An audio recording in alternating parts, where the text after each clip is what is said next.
Assalomu alaykum barchaga. Sizlar bilan har doimgidek Jo'rabek Mahaba. Bugungi video roligimizda yangi olgan futbolkamni emas, xuddi mana shunaqa yozadigan xitoyliklarni tema qilamiz. Nimaga desanglar, menga boya birdan ko'rsatib o'tay.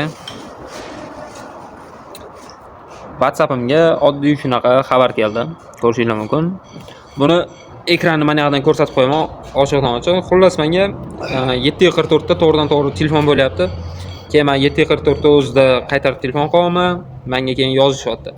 Men O'zbekistondagi gitimga, git degani O'zbekistondagi aylantirib yuradigan odamimga telefon yozmoqchi edim, lekin yordamchim noto'g'ri raqamga qo'ng'iroq qildi. Xatoyim sizni bezovta qilmadimi?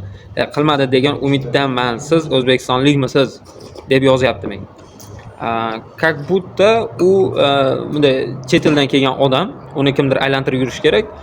O'sha odamning nomerini adashtirib anaqa qilgan. Yozyapti menga. Keyin men yozdim. Assalomu alaykum, da O'zbekistonlikman deb yozganman. Salom, men Xitoydanman. Mening ismim Safiya. Sizning ismingiz nima? Lekin menga nomer qiziq bo'layotgan joyi Pokistonning nomeridan chiqib kelyapti menga.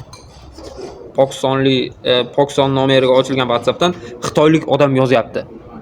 Vay. Xo'p, yana darsga davom etamiz. Jo'rabek degan ismim. Sizga qanday yordam kerak?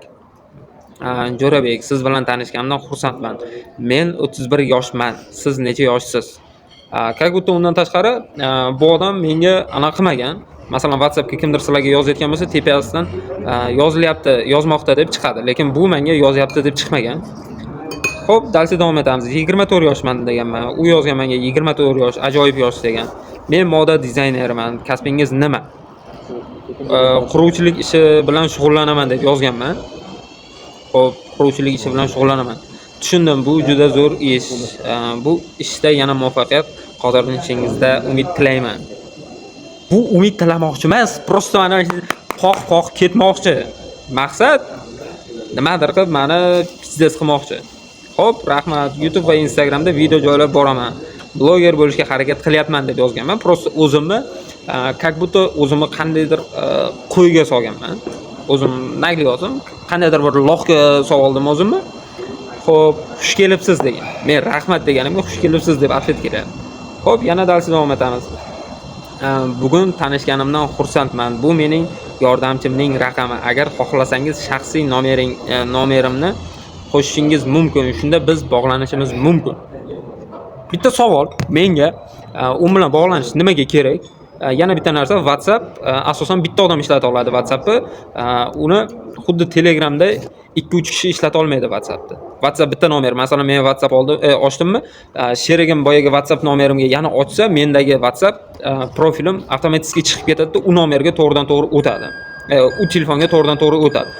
Telegram bo'lsa ekan, Telegramni adashmasam 3 ta 4 ta nomergacha ochsa bo'ladi. Shu joyga men loq qilaman deyapti. Xo'p, yana darsga davom etamiz. Keyin menga kontaktini tanlagan, yo men kontaktini saqlanib qilishim kerak edi. Saqlanib qilsam, hozir bir daqiqa. Saqlanib qilsam meni ikkita narsa kutardi. Birinchisi, meni telefonim to'g'ridan-to'g'ri vzlom bo'lib, как будто ichidagi plastik kartam yoki men to'g'rimdagi qanaqadir ma'lumotlarga ega bo'lishi, yo bo'lmasa men nomimga qandaydir jinoiy ish ochishi, masalan, kimgadir tahdid qilishi mumkin, yo bo'lmasa kimnidir qo'rqitishi, meni mayllarimdan foydalanishi mumkin, yo bo'lmasa qandaydir yomon ish qilishi mumkin. Men xo'p, yana darsga o'qiylik. Nomerini taylagan. Ko'rishingiz mumkin, mana yoqda xabarni o'chirib tashlagan deb ko'rsatgan. Shu yerda kontakti chiqdi. Uni zapisi bor, qo'yib beraman. Bu mening shaxsiy WhatsApp raqamim. Siz meni muvaffaqiyatli qo'shib salom yuborganingizdan so'ng bu siz ekanligingizni bilib olaman. Qarochi, qarmoqni shunday tayladim. Mana oshqozoning yo jigaringgacha borsin, keyin bir tortaman deyapti. Как будто bu so'zning ma'nosi shunday. Xo'p, o'zingiz yozavering, men WhatsAppni tushunavermayman deganman. Как будто men WhatsApp ishlatmayman. Umuman WhatsApp ishlatib ko'rmaganman deganman. Undan keyin menga yozgan. Afsus, men ishlayapman. Raqamingizni qo'shib bo'lmadi. Miyasida shishi bor odam mana yordamchining nomeriga qo'shilgan ekan meni WhatsApp profilim. Nimaga o'zingni WhatsApp profilingga qo'shilmayapti degan savol meni qiynayapti. Mana shu yoqimni olyapti shu savol. Xo'p, siz mening shaxsiy WhatsAppimni qo'shishingiz mumkin, lekin menga kerak emas seni WhatsApping. Вообще не интересно odamsan. Ochiqchadan ochiq aytaman. Xo'p, ish raqamlari haqida kichik gapirishga yo'l qo'yilmaydi. Siz mening shaxsiy raqamimni qo'shasiz. Shaxsiy raqamlarga yozamiz. Как будто bu meni da'vat qilyapti, uni nomerini men kontaktga добавить degan narsani shunday bosishim kerak. Bo'ldi, bu odam meni pizzas qilish kerak. Qoqish kerak. Maqsadi, oliy maqsadi shu. 3-4 martadan beri menga WhatsAppimni qo'sh, добавить qil deyapti. Men WhatsAppga tushunavermayman deyman. Sizga mendan qanday yordam kerak deganman. Sizga mendan qanday yordam kerak? По-русски qanday bo'ladi? Чем могу помочь? Короче, o'zbekchani tushunmaydiganlar bo'lsa, ruschasiga ham shunday bo'lishi mumkin. Tushunmadim. Ya ne понял degan. Undan keyin men shaxsiy raqamga xabaringizni olmadim. Mana shu miyasida shishi borga men aytayapman. Sen nomering menga kerak emas. Xohlasang o'zing yoz deyapman. Bu yana mendan xabar kutyapti. Как будто boyaga taylagan qarmog'iga men просто ilib qo'ygan narsasini yutib olishim kerak. Uchidagi bunday narsasi. Yutib olib boshqa o'zimga borishim kerak. Lekin men tentak emasman. Uni qo'shishni men saqlanib qilmadim deb yozdim. Keyin yozganman mana yerga. Bo'ldi, pozor bo'ldi mana yerga. Mana shu joyga. Xitoydan bo'lsangiz, nimaga Pokiston raqamida WhatsAppingiz deganman. To'g'risi, nimaga WhatsAppingiz Pokiston nomeri bilan? Uni qo'shishni xohlamang. Ikkilanib degan. Xo'p, sizga yozish niyatim yo'q deganman. Raqamingiz bormi? O'zbekistonda bo'lsa, nomeringni ber deb so'raganman. Sizga yozish juda qiyin. Как будто qandaydir o'shaga rasm tashlang deganman. Keyin shu bilan menga hech qanaqa oxirgi yozgan gapim rasm taylang bo'lgan. Undan keyin menga hech qanday atvet bo'lmagan. Xo'p, bu videoni chiqarishimdan maqsad nima? O'rtaroq turadi.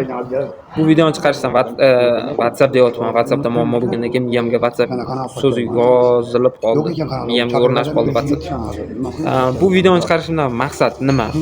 Asosan sizga ham kimdir xuddi mana shunaqa deb yozsa, men Xitoylikman, gitimga yozmoqchi edim, tuda deb sizlarni prosta aldasa, yo bo'lmasa men mana shunday millionerman, menga mana shunday $500,000 pulim bor, shuni senga taylab bermoqchiman desa, qo'yga o'xshab, yo'q, baliqqa o'xshab o'zinglarga prosta qarmoqqa ushlab bermanglar.